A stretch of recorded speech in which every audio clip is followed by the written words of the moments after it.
नमस्कार, U turn academy के polity class में आपका स्वागत है।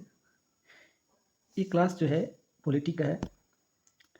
कोई भी एग्ज़ाम जिसमें पॉलिटी पूछा जाता है, चाहे यूपीएससी एग्ज़ाम हो, यूपीपीएससी हो, जेपीएससी हो या बीपीएससी या अदर पीसीएस एग्ज़ाम्स, जहाँ पे पॉलिटी का पोर्शन हो, या फिर आप सिंपल एसएससी लेवल का एग्ज़ाम की तैयारी करते हैं, वहाँ भी हमारे लेक्चर से आप देखेंगे कि किस प्रकार क्वेश्चन आपके एग्ज़ाम में देखने को मिलेंगे। तो हम इसमें विशेष जो है पॉलिटी को पढ़ने का एक तरीका है कि पॉलिटी का अलग अलग चैप्टर्स को हम किस प्रकार डिवाइड करेंगे, अब एक एक चैप्टर्स को हम क्लियर करेंगे और उससे रिलेटेड जो भी क्वेश्चंस होंगे उस टॉपिक को किस प्रकार पढ़ा जाए ताकि क्वेश्चन जो है एग्ज़ाम में अटेम्प्ट किया जाए। और आप देखेंगे कि पॉलिटी का पढ़ने का अगर हमारा सही तरीका हो तो क्वेश्चन बहुत कम ही गलत होते हैं।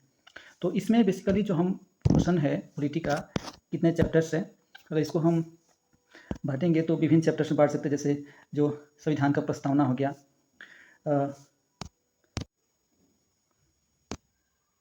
संविधान का प्रस्तावना हो गया, मूल अधिकार हो गया, डीपीएसपी नीति जैसे तत्व हो गया, फंडामेंटल ड्यूटी, अनुसूचियाँ, भाग स्रोत, संविधान का गठन, संविधान सभा की समितियाँ, राज्यों का पुनर्गठन, राष्ट्रपति, उपराष्ट्रपति, प्रधानमंत्री, मंत्रिपरिषद, ये जो है कैग पढ़ेंगे, राज्यपाल पढ़ेंगे, उसके बाद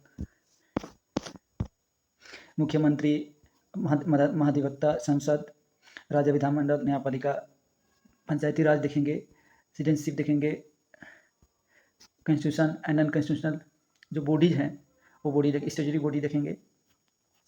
तो इस प्रकार इस चैप्टर्स को हम क्लियर करेंगे एक करके। आज जो है इसमें जो हम जैसा बताए, पहला चैप्टर जो है वो प्रस्तावना है। जो पहला चैप्टर जो हमारा है वो प्रस्तावना है, इसी को प्रीएम्बल बोलते हैं, प्रीएम्बल बोलते हैं। तो इसमें हम बेसिकली जो देखेंगे, सबसे पहले हम बात करेंगे कि प्रीएम्बल होता क्या है, प्रस्तावना होता क्या है। तो प्रस्तावना जो होता है हमारा को हमें इन टॉपिक्स को हमें इस चैप्टर में क्लियर करना है। तो ये सार होता है। इस प्रस्तावना को हम लोगों ने अमेरिकी संविधान से हम लोग लिया है। अमेरिका का जो प्रस्तावना था वहाँ से लिए हैं, क्योंकि सबसे पहले अमेरिकी संविधान में ही प्रस्तावना को सम्मिलित किया गया। उसके बाद तदुपरांत कई अन्य देशों ने इसे अपनाया, उसमें भारत भी शामिल है। प्रस्तावना को हम भूमिका बोल सकते हैं। उसको अलग अलग जैसे अलग अलग संवैधानिक जो विशेषज्ञ थे, जैसे N.A. पाल्कीवाला, उसको संविधान का परिचय पत्र बोला है। उसके बाद हमारा जो अलग अलग लोग हैं वो लोग अलग अलग तरह की बातें बोले हैं। इसमें जो भारतीय संविधान की प्रस्तावना है उसको बेसिकली जो हमारे जो भारत के प्रथम प्रधानमंत्री पंडित जवाहरलाल नेहरू थे, उन्होंने उद्देश्य प्रस्ताव के रूप में इसे संविधान सभा में पेश किया और यही जो हमारा जो है वो प्रस्तावना का रूप ले लिया।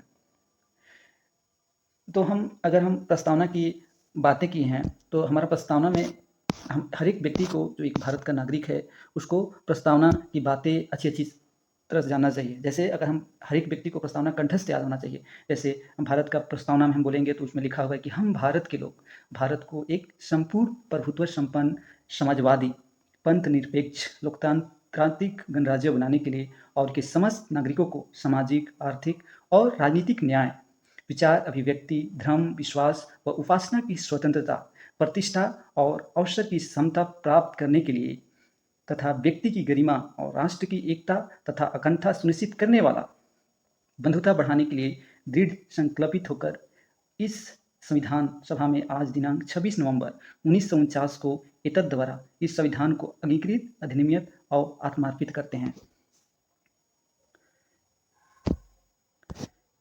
तो इस प्रकार हमारा भारत का जो संविधान है का प्रस्तावना है वो शामिल है।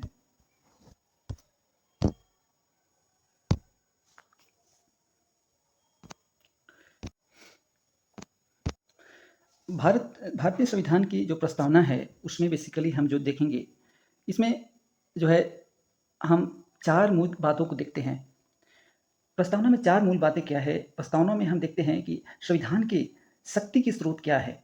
तो भारतीय संविधान की प्रस्तावना हम भारत के लोग से शुरू होता है, यानी भारतीय संविधान की जो शक्ति है वो कौन है? वो महामहिम जनता है, क्योंकि जनता से ही इस संविधान का निर्माण हुआ है। इसलिए अगर इस संविधान को जो शक्ति मिली है वो आम नागरिक से मिला हुआ है, भारतीय नागरिक से मिलकर बना हुआ है। इसलिए हम भारत के लोग भारत के को एक संपूर्ण प्रभुत्व संपन्न ऐसे करके आगे लाइन बढ़ता है। तो इससे पता चलता है कि हमारा जो संविधान की शक्ति के स्रोत कौन है? हम लोग हैं। दूसरा चीज़ बात इसमें पता चलता है कि भारत की जो प्रकृति है वो कैसा है? एक भारत की जो प्रकृति है वो एक संपूर्ण प्रभुत्व संपन्न है, समाजवाद है, पंथ निरपेक्ष है, लोकतंत्रात्मक है और लोकतंत्रात्मक उसके बाद गणराज्य है।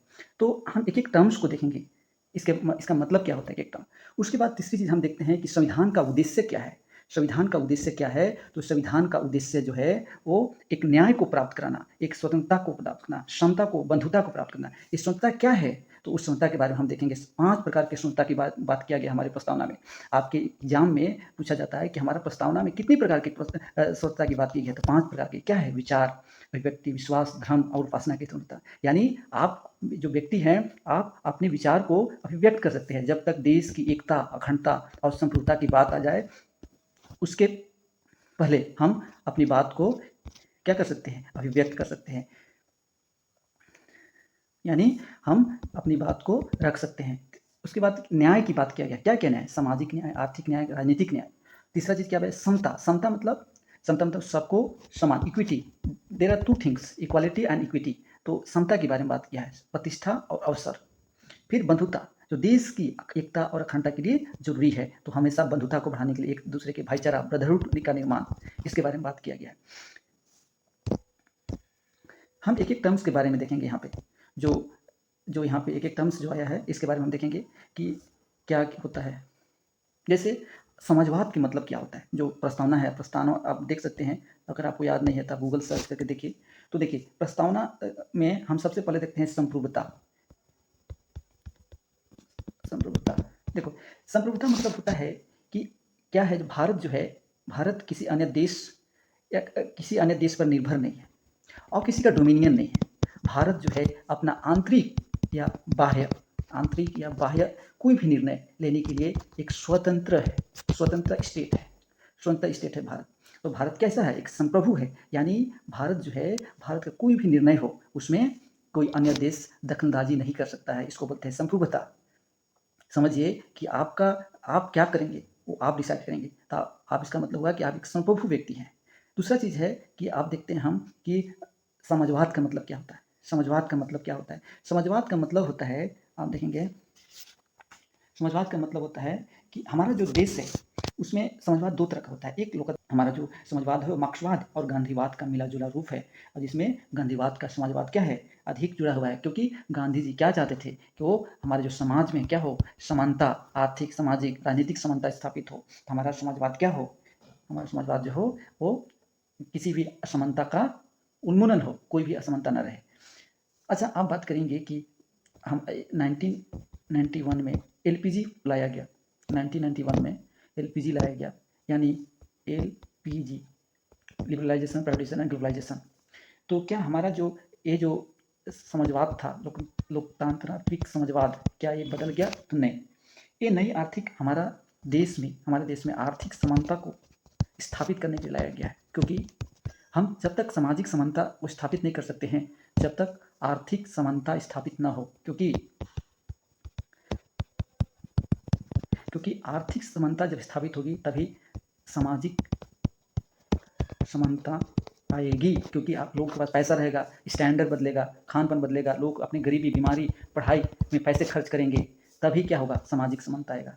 इसलिए 1991 का एलपीजी जो रिफॉर्म है वो हमारा समाजवाद को उन्मूलन नहीं करता है। ठीक है। तीसरा चीज़ जो देखे वो था पंथ निरपेक्ष। इसमें ध्यान,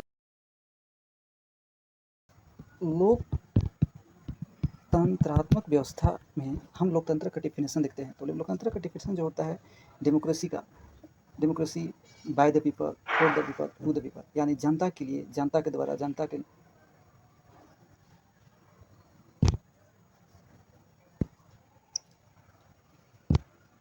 यानी जनता के द्वारा, जनता के लिए, जनता का शासन। तो जो लोकतांत्रिक व्यवस्था है वो बेसिकली 2 तरह का है। एक जो है वो प्रत्यक्ष है और एक है अप्रत्यक्ष। प्रत्यक्ष और एक अप्रत्यक्ष। प्रत्यक्ष में जनता जो है वो सीधे भागीदारी लेते हैं निर्णय लेने में। जैसे जनमत संग्रह कर सकते हैं, उनके लिए क्या सही है खुद निर्णय लेंगे। जैसे जो स्विट्जरलैंड कंट्री है उसमें इस प्रकार की व्यवस्था है, लेकिन जो भारतीय लोकतंत्र है उसमें अप्रत्यक्ष लोकतंत्र का उदाहरण है। क्योंकि हम यहाँ पे हम सीधे तौर पर आम जनता भागीदारी नहीं लेता है, परंतु 18 साल से जो वयस्क मताधिकार का अधिकार है उसका प्रयोग करके लोग अपने प्रतिनिधि को चुनते हैं और संसद विधानमंडल में भेजते हैं, और इनके जो समस्या है उसका निदान प्रतिनिधि के माध्यम से किया जाता है। इसलिए जो है जनता सीधी भागीदारी उस संसद में ना लेकर उसके प्रतिनिधि भागीदारी लेते हैं। इसलिए जो भारत जो है एक अप्रत्यक्ष लोकतांत्रिक व्यवस्था का उदाहरण है। नेक्स्ट जो वर्ड हम जो देखते हैं उसका मतलब क्या होता है, गणतंत्र।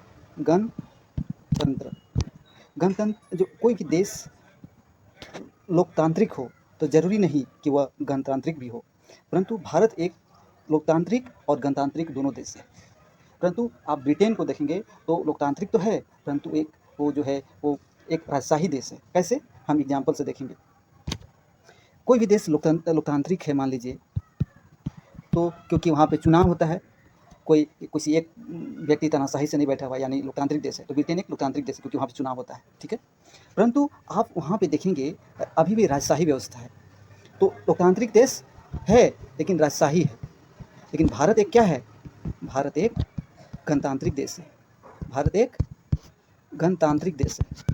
कैसे, भारत का जो सर्वोच्च पद पर बैठा हुआ राष्ट्रपति जो है वो किसी वंश का व्यक्ति नहीं है, उसका चुनाव होता है, वो भी एक अप्रत्यक्ष लोकतंत्र का उदाहरण है, तो चुनाव होता है। लेकिन आप देखेंगे ब्रिटेन में वहाँ पे जो है उसका वंश का जो रानी महारानी का जो उसका वंश जो चला रहा है वही उस पद पर बैठेगा। लेकिन भारत में जो राष्ट्रपति का जो है वो हर 5 साल में चुनाव होता है।